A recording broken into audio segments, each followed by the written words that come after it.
आम आदमी पार्टी के संयोजक और दिल्ली के मुख्यमंत्री अरविंद केजरीवाल की जेल से लोकसभा चुनाव के नतीजों पर प्रतिक्रिया आई है। उन्होंने कहा है कि हम इंडिया गठबंधन का हिस्सा थे, इंडिया गठबंधन की जीत हुई है और पीएम नरेंद्र मोदी हार गए हैं। हम महत्वपूर्ण नहीं हैं, देश महत्वपूर्ण है।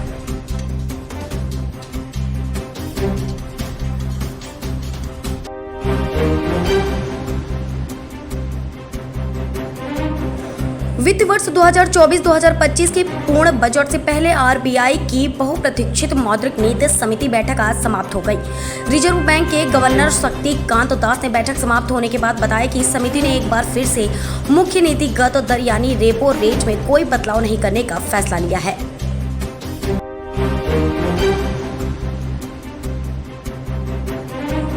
एनडीए संसदीय दल की बैठक में बीजेपी के राष्ट्रीय अध्यक्ष जेपी नड्डा ने कहा, हम प्रधानमंत्री को हार्दिक बधाई देते हैं जिन्होंने हर पल देश की सेवा में बिताया। यही कारण है कि भारत आज इतिहास रच रहा है और एनडीए लगातार तीसरी बार बहुमत की सरकार बना रही है।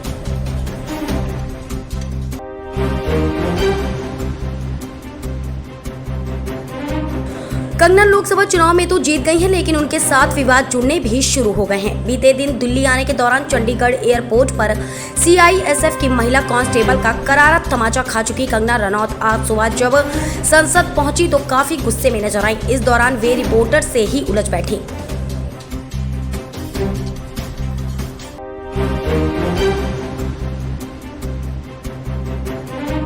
मानहानि के एक मामले में कांग्रेस नेता राहुल गांधी को शुक्रवार को बड़ी राहत मिली। बेंगलुरु की एक विशेष अदालत ने कर्नाटक बीजेपी के दर्ज कराए गए मानहानि के केस में राहुल गांधी को जमानत दे दी। कोर्ट ने राहुल गांधी को ये राहत व्यक्तिगत रूप से पेश होने के दौरान दी है।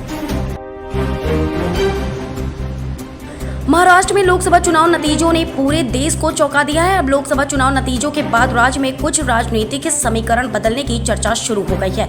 ऐसे में अब राजनीतिक गलियारे से एक बड़ी खबर सामने आ रही है।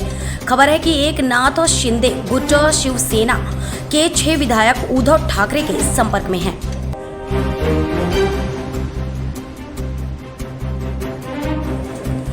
भारतीय जनता पार्टी फैजाबाद लोकसभा सीट भले हार गई हो, लेकिन अयोध्या के जिस क्षेत्र में राम मंदिर बना है वहां लल्लू सिंह और अवधेश प्रसाद के बीच कड़ी लड़ाई रही। राम मंदिर के आसपास वाले बूथों पर भारतीय जनता पार्टी से समाजवादी पार्टी बहुत पीछे थी।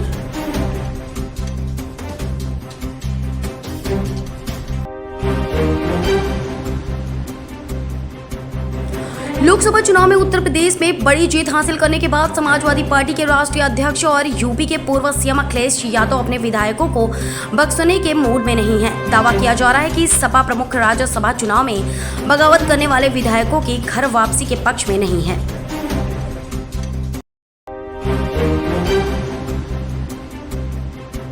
अन्नू कपूर की फिल्म हमारे 12 इन दिनों सुर्खियों में बनी हुई है। फिल्म को लेकर बहुत कंट्रोवर्सी हो रही थी, जिसकी वजह से इसकी रिलीज को टाल दिया गया था। अब बॉम्बे हाई कोर्ट ने फिल्म को रिलीज करने की इजाजत दे दी है।